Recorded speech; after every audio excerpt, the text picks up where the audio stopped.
Tama ka dyan, Ana. At noong 2022, nung nilaunch ng PLDT Global, ang Tinbo o ang tindahan ni Bossing, itong Tinbo, it empowers overseas Filipinos to provide essential goods and services for their families in the Philippines. At syempre, brand ambassador nga riyan, si Bossing Vic Soto. Bossing! Palakpakan.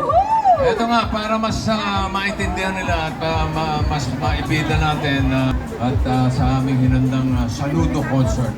Saludo concert dahil kami po ay sumasaludo sa bawat isa sa inyo na nagsasakripisyo, mga nagtataguyod ng inyong mga pamilya, katulad ng mga kausap natin kanina, katulad ni Jennifer. Alam niyo, tawag sa akin, Bossing. Yes, ng lahat. Matagal na yan, matagal na tawag sa akin, Bossing. Pero sa totoo lang, ang tunay na Bossing ay ang mga Bossing natin dito. Yes.